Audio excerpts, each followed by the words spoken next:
Jamaica removed the face of the queen, and their money, the value, that one loaf of bread is 1,000 Jamaican dollars. Wow. You do the exchange rate, it's only $1.75 for a loaf of bread. All right, so they speak in thousands when you go to Jamaica because of the devaluation of their dollar. All right. Again, having the English influence. You all do breakfast, lunch, and supper. In Belize, it's tea, dinner, and tea. Tea, dinner, and tea. So we have breakfast twice for the day. It's okay to have cereal in the night again.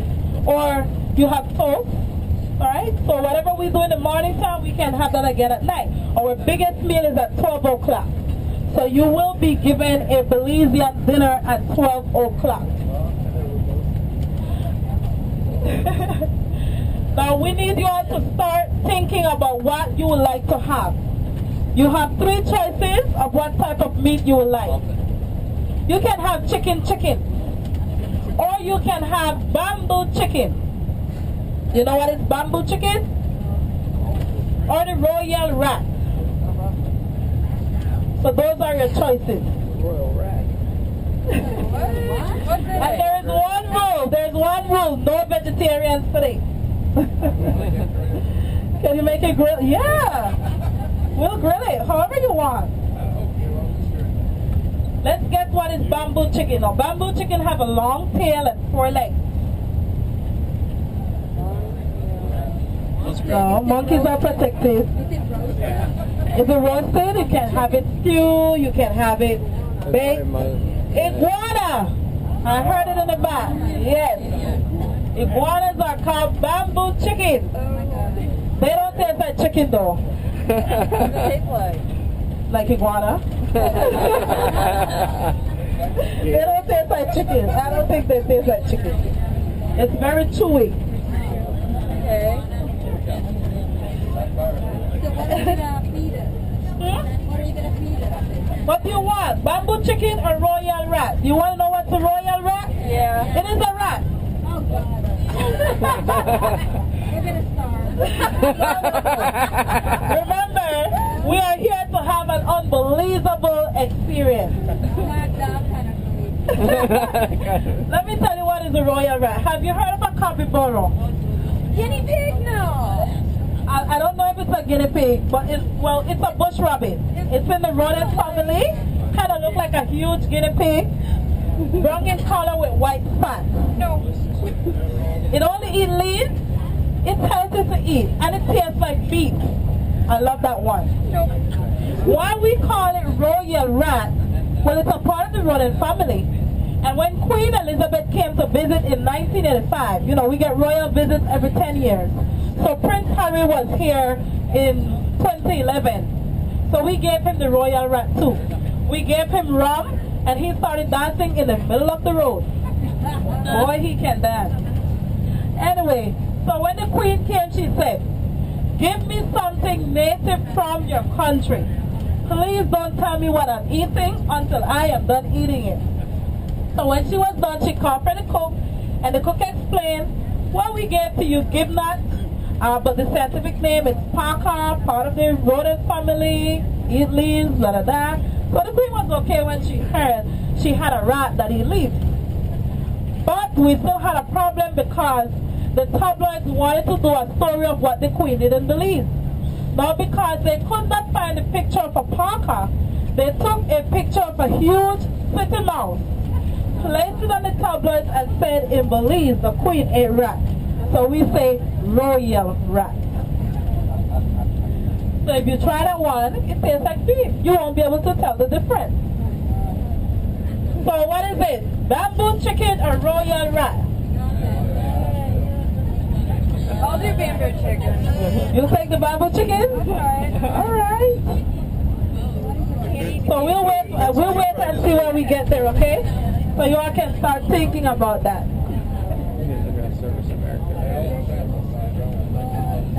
You want both? I'm not eating anything. Okay. I can't do capybara. I want to do it. Sounds like a good plan. Try both. It's too much like eating my stitch.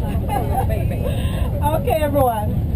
So, again with the English influence, the type of government that we have, it is a parliamentary system of government. So we don't have a president. We have a prime minister. And our prime minister is Honorable Dean Barrow. General elections are held every 5 years, and city council elections are held every 3 years. So there are two main political parties, and both parties have different colors. The first party to be formed was the People's United Party, called PUP, and they chose blue and white. The party that was later formed, which is the ruling government, United Democratic Party, UDP, they chose red and white. So the entire country is divided into 31 electoral divisions. There is a member from both parties in the division that we're living. Whoever we vote for becomes our area representative. And it all depends on how many members of a party win. That determines the ruling government. And their party leader becomes the Prime Minister of Belize. So UDP is ruling us for 10 years now, or going on their second term, which will be 10 years. And they're the ones who are providing homes.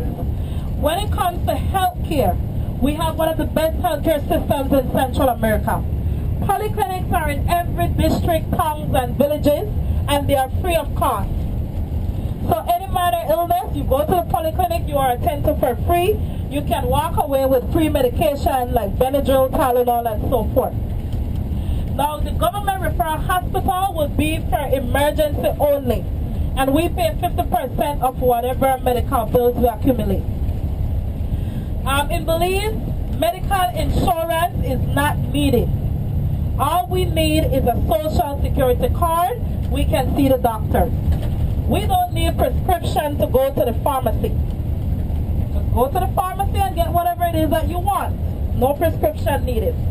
We also use a lot of herbal remedies. We call it the backyard pharmacy. There's a cure for almost everything here in Belize. We have many different trees that we use for cancer.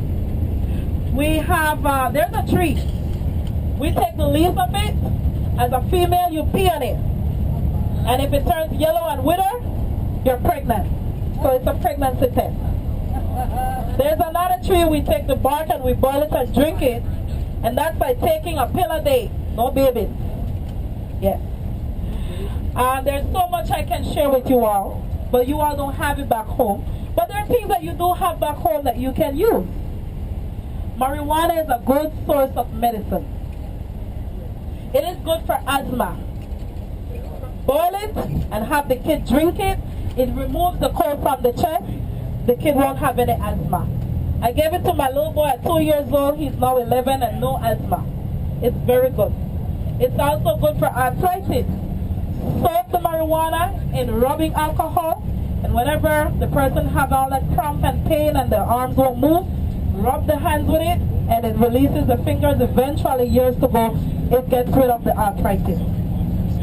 Alright, also lemons. We use lemons for everything in Belize. Keep lemons in your home. The stomach fluids are wrong. You have that diarrhea, that bad cramping. Don't waste money at the doctors. All you need is one lemon squeezed in a cup. Don't add water. Pure lemon, half teaspoon of salt, mix, drink it, and you're good to go. Within half an hour, all that goes away. Or if you have just the diarrhea, lemon and baking powder. It's good. Also sore throat, lemon, and a shot of tequila. Or honey. Lemon and honey would be better. Alright? But lemon and a shot of rum, it helps your throat. If you feel like you're catching the flu, when you take your bath, squeeze a lemon in it. It kills all the bacteria. Why do you think all the cleaning products are made from lemon? Because it's very effective and it cleans all the bacteria. So we also use it to clean our meat. Before cooking our food, we wash everything in lemons. All the veggies, all the meat, wash it in their lemon. It helps to avoid food poisoning. One of the reasons when you're eating marine products, they give you a slice of lemon. Don't waste it. Use it. Because if that marine product was not cooked properly, you can end up with food poisoning. But if you eat that lemon right away, it helps. So you might not end up with food poisoning. That's the reason why you're given a slice of lemon. Don't waste it. Alright? Aloe vera is a very good source of medicine as well. You have skin rash, how do you call it, eczema. Use the aloe vera and hibiscus leaf. Blend that together. Just blend it up together, apply to the area, leave it to dry, don't wash it off. Use that on a constant basis, you cannot forget it. Do it every day, and it's gonna heal. Right?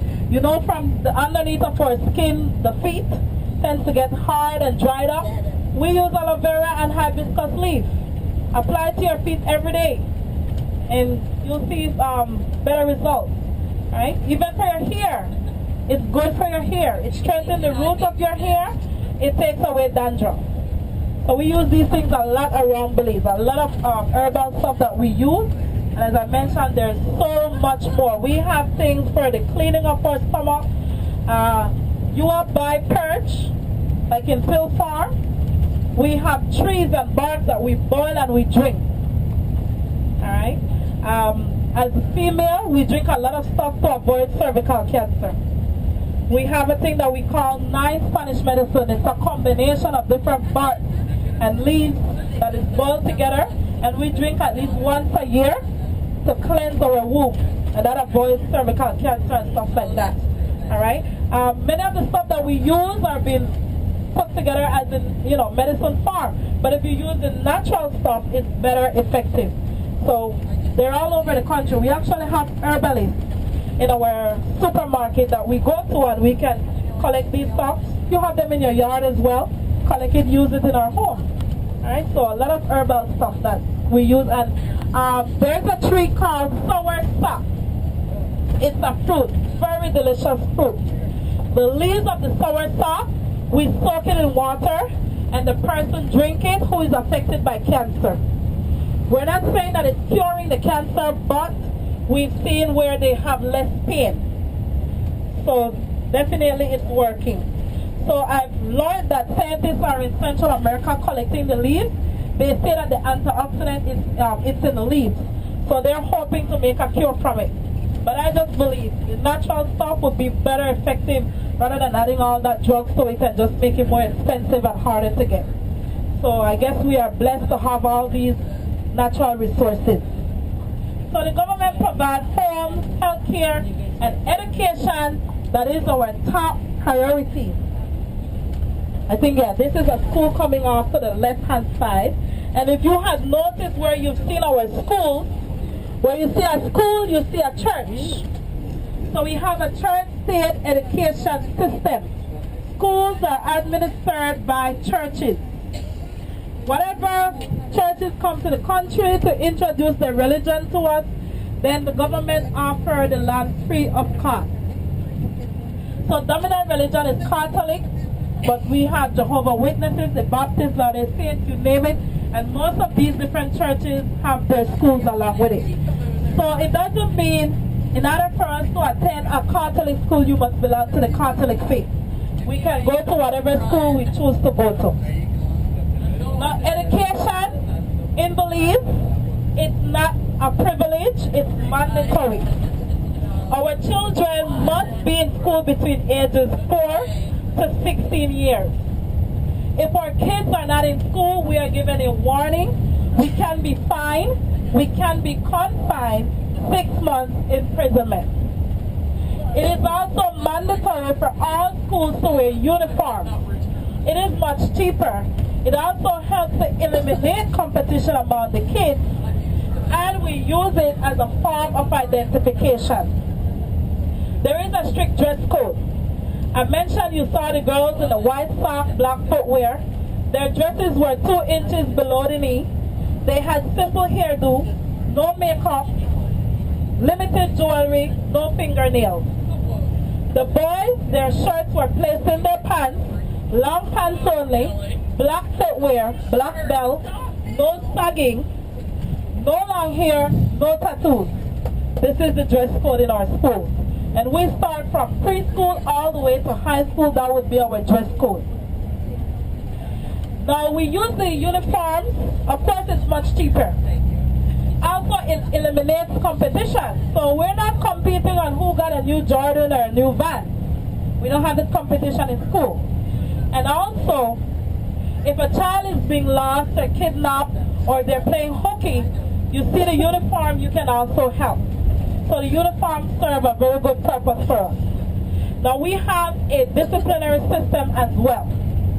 Spanking is legal in the entire country of Belize. Alright. So you like it? Yeah. Now you know where to come for the summer vacation. So boys, be good today. Mom and Dad, have fun. When I was going to primary school, if I was spanked by my teacher, I'd never go home and tell Mom. That's another one. Then Grandma wants to add her share too. I can tell you, we walked a straight line. I come from a family of 9, and we learned to read my mom's eyes. Honestly, she did not have to spank us a lot, because we were disciplined. And people used to tell her, you have so many kids, how come your home is always so clean? Because we knew everything was put in its place. As soon as you're done playing with something, put it up. So we walked a straight line, I can tell you. We learned to read her eyes. Now at the high school level, no more spanking. Just when I thought we were free, it got worse. We now got to work. We did chores. We were given a demerit card. It's like an ID, a very small card that has 25 squares. Whenever we misbehaved, or you came to school late, or you did not do your homework, and forgot a book at home, the teacher asked for my demerit card, give me 1 demerit, which is a check mark. If I got 5 check marks, that is 1 detention. Now that's not study hall. If I am failing a certain subject, I must do study hall. Our schools don't have space for repeaters. So they force us to get out of the school and force us to do well, and do very well in your subject. So there's always evening classes. Whatever you're failing, you go to that class until you're passing, and it's free of cost, done by the schools. And so our detention is working 1 hour after school for a week. Wow. I got detention 1 time in my 4 years. My detention was 2 for being late and 3 for talking. So of course I had to become a tour guide. Now I went to an all-girls high school, St. Catherine's Academy. It's administered by the Sisters of Mercy, who had no mercy. The first day, they made me